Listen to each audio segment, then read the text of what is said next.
तो dear students, सबसे पहले जो हमारे पास आता है लीनियर मोमेंटम, ये है किसी भी ऑब्जेक्ट के अंदर लीनियर मोशन, यानी the quantity of linear motion. जिस तरह यहाँ पर लीनियर को आप कह सकते हो ना स्ट्रेट, लीनियर का मतलब होता है स्ट्रेट, और इसी तरह मोमेंटम का मतलब होता है मोशन, यानी ये मोमेंटम का जो लफ्ज़ है ये मोशन के लिए यूज़ किया जाता है।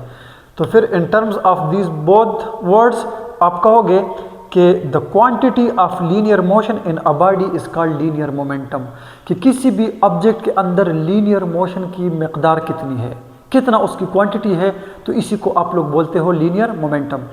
अब स्टूडेंट्स, ये एक कार है, आप इमेजिन करें कि ये राइट डायरेक्शन में मूव कर रही है, इस तरफ ये कार आ रही है। तो डियर स्टूडेंट्स, इसकी मोशन को जब आपने देखना होगा तो इन टर्म्स ऑफ टू थिंग्स आप इसकी मोशन को देखोगे।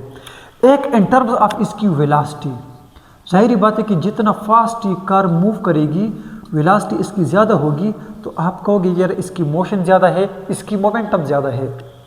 दूसरी बात यह है डियर स्टूडेंट्स कि आप इसके मेस को देख के भी इसकी मोशन का अंदाज़ा लगा सकते हो, यानी जितना बड़ा इसका मेस होगा, जितना ज़्यादा होगा, तो हम बोलेंगे कि इसके अंदर मोशन ज़्यादा है, इसका मोमेंटम ज़्यादा है। क्लियर है डियर स्टूडेंट्स? अच्छा, अब in terms of this mass and velocity आप ये कहोगे the product of mass and velocity of an object, the product of mass m and velocity v of an object is called linear momentum. Mathematically अगर आप देखोगे dear students तो आप कहोगे P equals mv, the product of mass and velocity is called linear momentum. अब dear students, वहाँ पर भी ये बात मैंने की कि ये दो चीज़ों के ऊपर डिपेंड करता है, ऑब्जेक्ट का मास कितना है और इसी तरह ऑब्जेक्ट की वेलोसिटी कितनी है।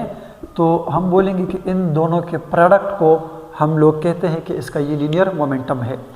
अब स्टूडेंट्स, आपने क्या करना है कि आपने सिर्फ ऑब्जेक्ट के मास को नहीं देखना, उसकी वेलोसिटी को भी देखना है, और इसी तरह सिर्फ वेलोसिटी को ना देखे बल्कि उसके मास को भी देखें। दोनों चीज़ों को देख के आपके पास जो रिजल्ट आएगा तो आप उसके मोमेंटम को जज कर सकोगे कि यहाँ पर के पास ज़्यादा है या कम है।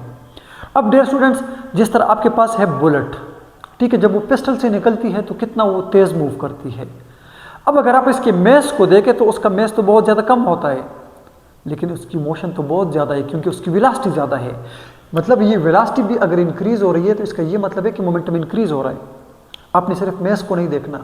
या अगर आपके पास ट्रक मूव कर रहा है डियर स्टूडेंट्स, लेकिन उसका मास बहुत ज़्यादा है, बेशक वो स्लो वेलोसिटी के साथ मूव करता हो, फिर भी आप ये कहोगे कि उसका मोमेंटम ज़्यादा है। इसका ये मतलब हुआ कि आपने दो चीज़ों को देखना है, मास को देखना है, उसकी वेलोसिटी को देखना है। 50/50